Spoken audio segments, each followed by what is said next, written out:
Yeah, I feel pretty sorry for the next guy who looks at me funny. What about that guy? Don't be silly. He's not bothering anybody. I mean, not like that guy. Who, me? Hello, fellow basement dwellers, and in today's video, we will be discussing Saint Celestine versus Saint Nick. Now, for those of you who don't know, Santa Claus is a modern character that was invented by the Coca-Cola Corporation, and, the original Saint Nick was kind of, whitewashed. Now, for this scenario, we will be using both Saint Nick and Santa Claus versus Saint Celestine. The original Catholic Orthodox, Saint Nick, and the more modern capitalist Santa Claus. First of all, though, we will be covering Saint Nick versus Saint Celestine. Now, Saint Celestine, I'm going to go over her real quick. She is a very, very, very interesting character.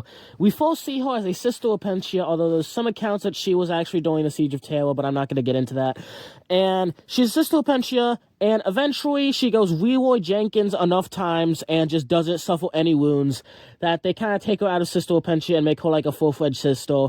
And she continues to go Leroy Jenkins until eventually, she's recognized throughout the entire Imperium, because it's obvious that no mortal human can survive everything she's been through.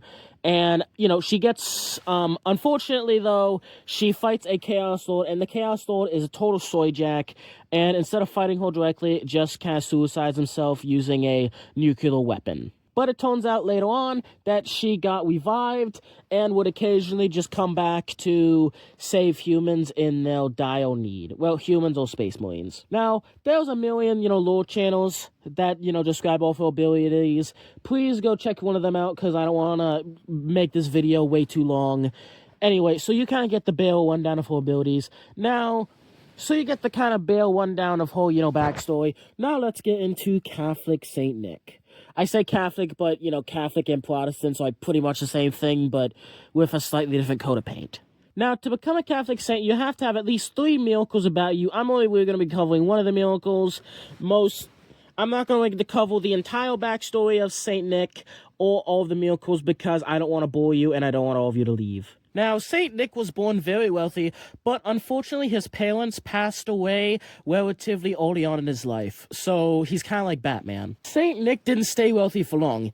He gave almost all of his money to various charities and people in need very early on in his life, but kept a small amount of it when he became a priest. Obviously, there's the famous story of him dropping coins through the window and chimney, so that way a man wouldn't have to sell his daughters into slavery, and there's many other stories like that. Also, just one thing to note, remember that time Saint Celestine went to the warp and guided a ship of Sisters of Battle to Cadia?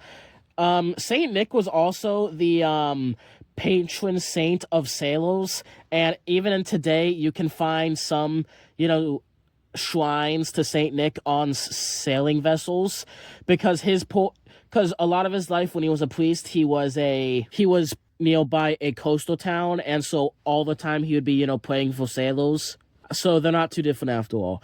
Now, one thing that we have to know with Saint Nick is that there was a time where he punched a priest in the face and got thrown into jail. That isn't entirely true. He actually slapped the man in the face and got thrown into jail, but in the culture he was in, the slap was obviously a huge sign of disrespect and everything. This is because priest was talking about all sorts of nonsense on how, the Holy Trinity wasn't real and all that stuff.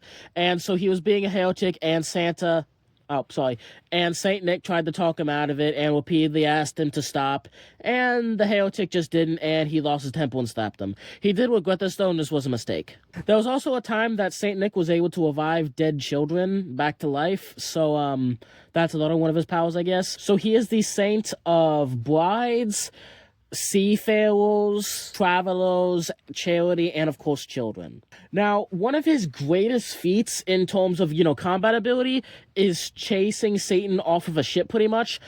Being in a coastal town, at one point in time, he saw Satan board a ship, and when that ship was about to sink, he kind of manifested and was able to essentially chase Satan off. Now, this is where the video goes from me using this as an excuse to teach you about, Catholic mythology, and goes into BS power scaling. Now, bare minimum, I'm going to power scale Satan at least, like high Demon Prince level. I'm going to use a Demon Prince undivided level simply because the fact that we don't really know how powerful Satan is in Catholic mythology. Obviously, he's powerful and everything, but we don't know how powerful he is. And obviously, Satan is trying to corrupt one planet off as opposed to a galaxy like 40K. And I feel like a Demon Prince, a mid-tier Demon Prince of Chaos Undivided could also do that. So, highballing Satan's power, I'm going to put that at mid-Demon Prince level. Now, the two didn't actually fight. It was more like It was more like Saint Nick just kind of drove him away. And also, this was kind of like using a fire-type Pokemon versus a wall-type Pokemon because Saint Nick had the power of God in him, which also repelled Satan. So Saint Nick, in theory, could have been much weaker, could have just been, like a normal dude who was able to manifest. Obviously not a normal dude, but somewhat, normal dude, like a street teal, esque superhuman. Street teal superhuman abilities, but because he had the power of God, that repelled Satan. But what's highball Saint Nick's, combat prowess, right? What's highball to say that he could defeat Satan in a 1v1? This would put Saint Nick slightly above a mid-tier Demon Prince. Now, do keep in mind, Demon Princes are absolute units. But when I say a mid-Demon Prince, that'd be like saying, oh yeah, you see that gorilla over there that just, whipped off your face? That's a pretty mid-gorilla. And not to mention, because it's undivided, it wouldn't have the weaknesses of, let's say, a Corn Demon or, a Slaneshi Demon. Now, I say Demon Prince of Undivided, even though Satan obviously looks like a Cornite demon, simply because how Satan, someone acts in the Bible, would be more of a, undivided type demon, as opposed to, any one demon. If I did have to pick one type of demon, it would either have to be Slaneshi or Xinxian. But they do have aspects of literally all of the, chaos entities, so that's why Satan is getting a, I'm placing him as a undivided type demon. Saint Celestine could easily defeat a undivided demon.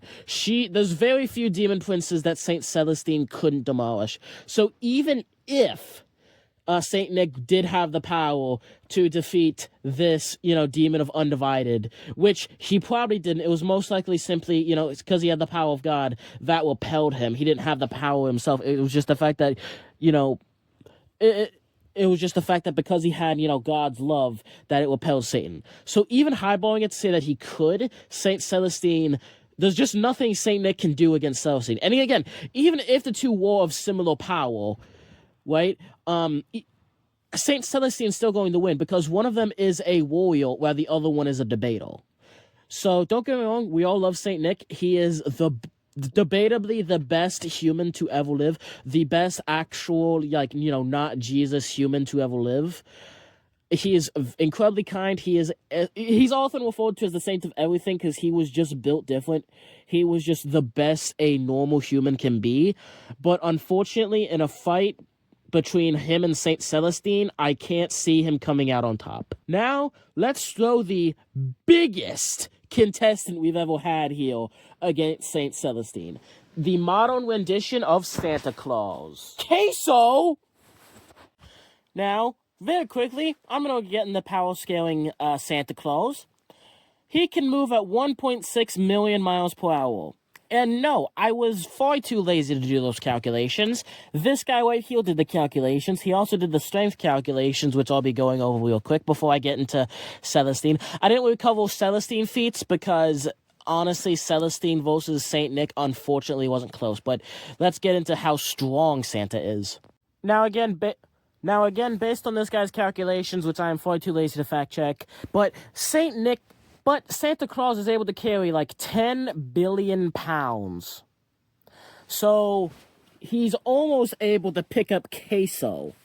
This is an unfathomable. And by the way, he's moving at over 1 million miles per hour while lifting 10 billion pounds. So if he drops that 10 billion pounds, even if he were to drop it in half and carry 5 billion pounds, good God, Celestine, yeah, he can move a lot faster than 1,000,000 miles an hour. So, yeah, that's ridiculous. Now, let's get into Celestine's 2 best feats. Now, Celestine's obviously a Leroy Jenkins-esque, warrior. She's one of the best warriors in the Imperium.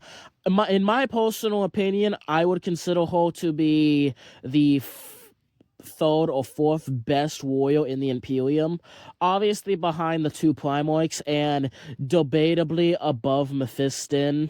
But anyway, either way, Saint Celestine is obviously Primarch levels of power. Now, I would consider her to be low Primarch power simply because I couldn't imagine her beating Guilliman. Guilliman being one of the worst Primarchs when it comes to a duel. Although I would say Guilliman would definitely not be able to beat Celestine easily. Now, 2 of Celestine's biggest feats of power is her fight with Abaddon the Despoiler and Khan the Betrayer. Now, her fight with Abaddon the Despoiler was going relatively even despite the fact that he is on so much juice that he is Primarch level power, or at least almost Primarch level power. And despite that, she only lost because she got depowered by Necron pylons. Now, this is unfortunate, but even though she was depowered, with the help of some other champions, she was still able to stab him and was able to flee. So even while being depowered, it wasn't a clean-cut victory for Abaddon. He still got hurt. Meanwhile, her fight with Khan the Betrayer was, I'd have to say, a bit more impressive because it was a full 1v1, no assistance, and no depowering. And although she did end up losing this fight to Khan the Betrayer, she still was able to fight him to a standstill and was able to injure him a good bit. Now, keep in mind, Khan the Betrayer was able to go blow for blow with Abaddon. In fact, Abaddon and Khan the Betrayer got in such an intense fight because, Abaddon wanted Khan to join him, that the two got in such a furious fight that Khorne the Blood God had to personally rip those guys off each other because he didn't want to lose either of his favorite champions. Given that Abaddon is, low to mid Primarch levels of power, and Khan the Betrayer is of similar, if not the exact same power, this would obviously mean that, Celestine is on, like, a Primarch level of, ability. Given the fact that although she did lose, I couldn't imagine Celestine beating any of the Primarchs except maybe Logoi. She is still on that plane. I don't think any Primarch could easily defeat Celestine, with the exception of Magnus and Sanguinius. I think all the other Primarchs, even absolute units like Lionel Johnson, it would still have to, use a lot of effort to defeat Celestine. Now, with that out of the way, what is she going to do when a man who can lift over 10 billion pounds, who can run over 1,000,000 miles per hour, gets his hands on her? Even though Santa Claus doesn't use weapons, he has hands. Anyone who can move that much weight that quickly is just going to whip Celestine's wings off with his bare hands. And not to mention the fact that this version of Santa also has a workshop where he can pretty much manufacture anything. So even if Celestine was able to fight on equal ground with Saint Nick, what is stopping Saint Nick from producing, Emperor-esque armor, giving himself a power sword, power lance, all this Terminator armor, any armor that he wants? What's stopping him from, arming himself up? And also, on top of that, what's stopping him from making Necron pylons to depower Celestine? So if he really wanted to, he could give himself pretty much the Emperor of Mankind's armor and Necron pylons to depower Celestine. Now, I know what you're thinking. What, wouldn't that depower him as well? Well, simply put, it's not confirmed that he uses the warp as a power source. So, from what we know, he wouldn't be depowered, but Saint Celestine would be depowered. And even then, he wouldn't need the armor, he wouldn't need to depower Celestine, he just needs his bare hands, and he would whip that poor woman apart. In fact, Celestine isn't the man Santa would be after. I could imagine those guys, because all 3 of these characters, Santa Claus, Saint Nick, and Celestine, are all pure of heart. I don't imagine they'd be fighting. The real question is, could Santa Claus defeat the chaos? But that is a video for next year. Thank you so much for watching this god-awful abomination, just atrocious abomination of a video. If you were able to get a laugh out of this, please make sure to like and subscribe. And Merry Christmas to everyone, and Happy Holidays. Thank you, everyone, for watching, and I will catch you in the next one. I am so sorry for this.